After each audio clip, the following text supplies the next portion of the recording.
Hindun pernah mengadu ke Nabi bahwa suaminya Abu Sufyan ko sampili magia belanja tu agak-agak bana. Padahal pitinya nya tokoh Quraisy, emangnya rajulun sahih. Kece Hindun, ya Rasulullah, le bulian dak ambo mambia harta Abu Sufyan tanpa si izinnya.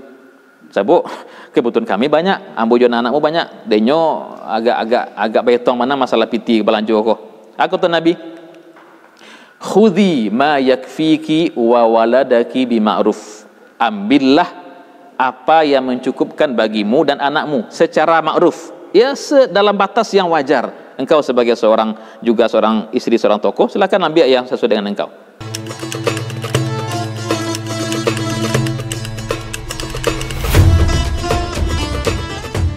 Baik, ini fatwa. Kita masuk kepada qadha dulu. Apa itu qadha? Al-qadha itu lughatan al-hukmu, hukum. Syar'an atau istilahan adalah izharul hukmi syar'i fil waqi'ati ala sabilil ilzam. Bedanya dengan fatwa hanya pada satu hal saja. Fatwa hanya sekedar penjelasan biasa, tidak mengikat, tidak ada pengharusan. Tapi kalau qadha itu ala sabili al-ilzam, itu mengikat. Kalau tidak dipatuhi, maka seorang qadhi bisa menggunakan perangkatnya. Polisi itu di bawah qadhi itu. Bisa dikerahkan surtoh polisi untuk ini dijamin terlaksana di lapangannya. Ini qadha secara istilah. Nah, sekarang para buya, ada yang menarik kita kaji. Ini pembahasan yang barangkali jarang dibuka. Dan ini kita dapatkan memang tidak banyak di buku-buku fikih. Ini ada di dalam kitab Al-Furuq karangan Al-Qarrafi. Beliau mengatakan bahwa sebenarnya Rasulullah itu sallallahu alaihi wasallam itu beliau ketika bertasarruf, bertindak tanduk, berbuat, berkata dan sebagainya, itu tidak hanya dalam satu konteks, dalam satu posisi saja. Beliau setidaknya ada 3 posisi yang beliau perankan sekaligus. Nah, tasarrufat. Pertama, Nabi terkadang bertindak tanduk itu mufti, sebagai mufti. Sebagai mufti. Berarti ini dalam konteks fatwa atau tabligh, penyampaian kepada umat. Yang kedua, terkadang sebagai qadhi, sebagai seorang hakim, bukan mufti. Dia beda itu. Yang ketiga, sebagai seorang imam, pemimpin besar umat Islam. Ini tiga posisi yang Nabi perankan, dan ini tidak tegas ada dalam hadis, tapi ini dipahami oleh para ulama bahwa tidak semua hadis itu satu warna. Dia ada berwarna fatwa, ada warna qadha, ada warna imamah sebagai seorang pemimpin umat, begitu. Nah, apa titik bedanya? Kita lihat. Kalau Nabi bertindak sebagai mufti, maka ucapan beliau itu menjadi hukum yang melekat pada semua umat sampai hari kiamat. Tidak akan ada yang bisa untuk mengatakan saya tidak masuk, saya tidak ikut, tidak bisa. Itu hukmunya hukmuhu am, begitu. Itu yang kalau dia sebagai mufti. Tapi kalau beliau sebagai qadhi, maka ini berlaku khusus kepada orang yang sedang diberikan vonis itu. Tidak bisa untuk yang lain, hanya untuk dia saja. Kalau sebagai imamah, maka ini berarti sebagai seorang presiden, dan ini harus izin dari seorang kepala negara. Misalnya begini. Nah, ini kita lihat ada 4 pembagiannya.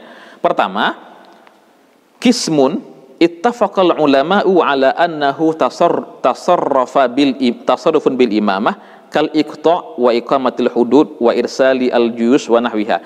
Ada satu bagian dalam sunnah itu yang ulama sepakat bahwa ini merupakan tasarruf Nabi sebagai seorang imam. Apa dampaknya, apa implikasinya? Umat tidak boleh melakukannya kecuali seizin seorang imam juga. Siapa imamnya kita? Ya, presiden.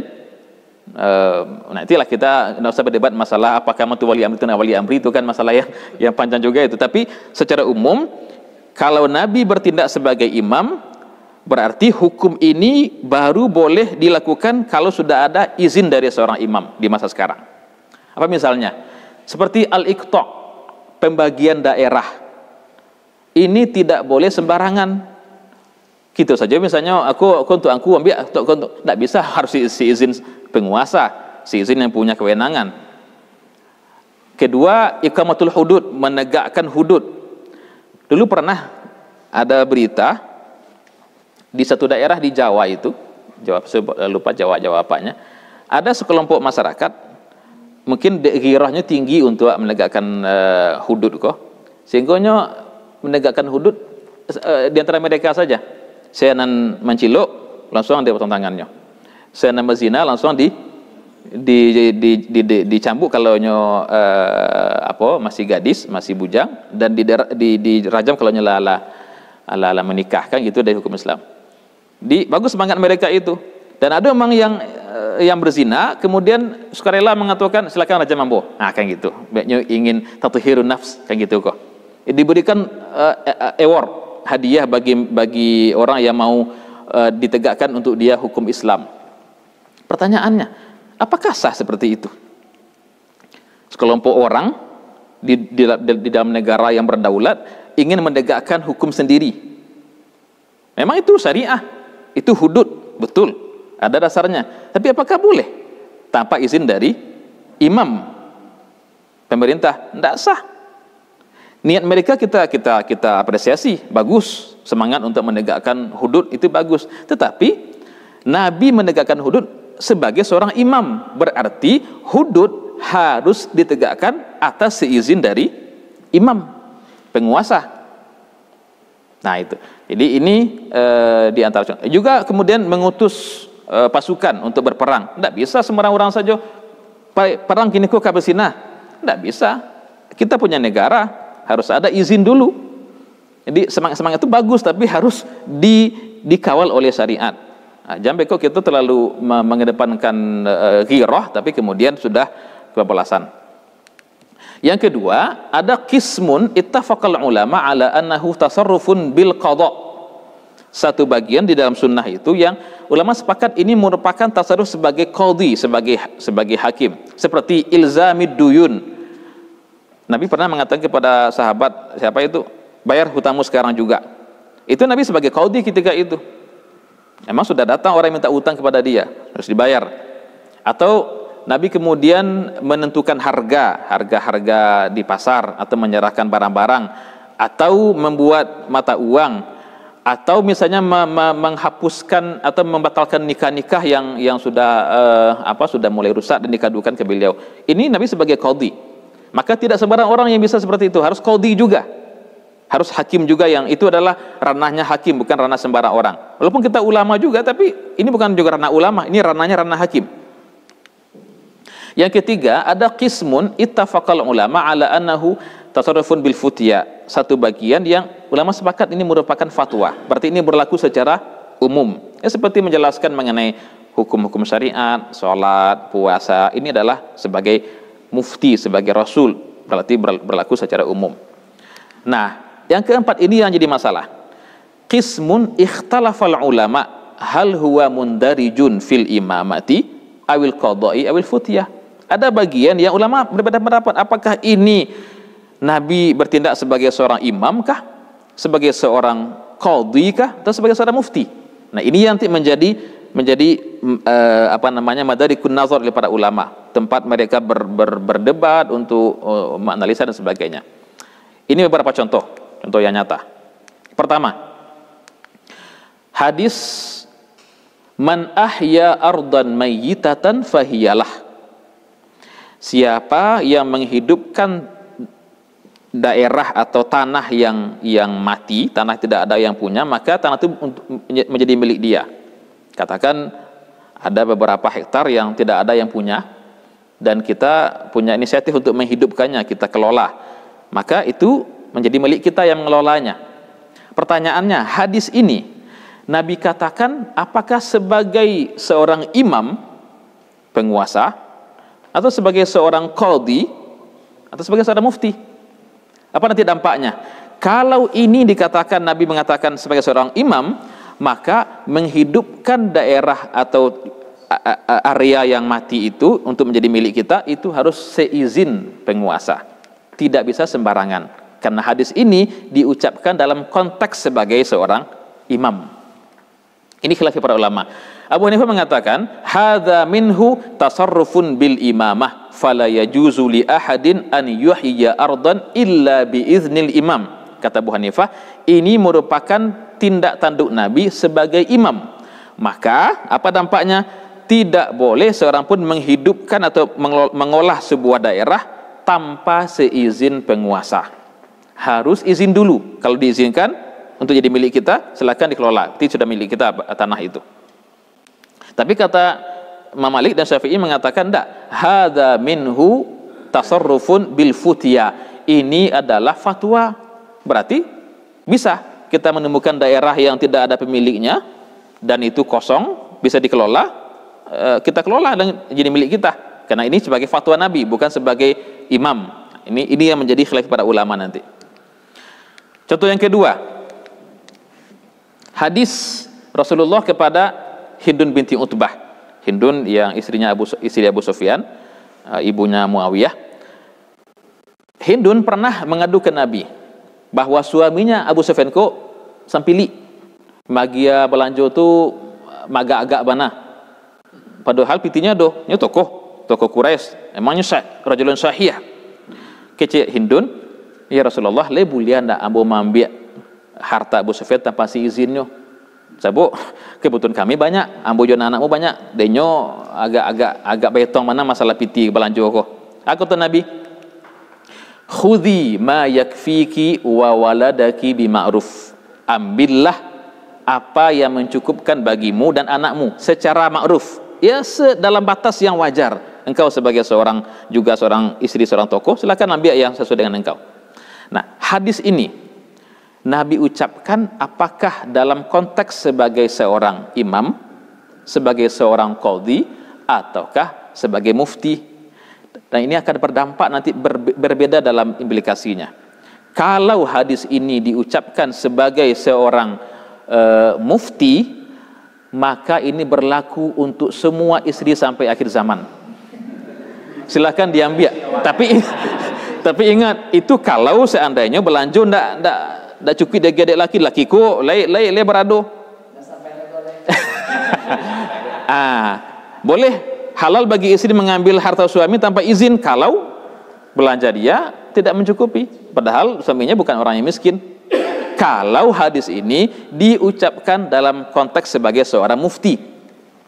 Tetapi kalau ini diucapkan sebagai qadhi, berarti ini hanya untuk Hindun saja. Karena ini kasus-kasus dia yang mengalami seperti ini, tidak bisa dibawa ke masuk ini itu. Nah, ini menimbulkan nanti khilafiyah para ulama. Dan juga ini menjadi salah satu dalil untuk masalah di fikih namanya masalah az-zafar. Masalah az-zafar.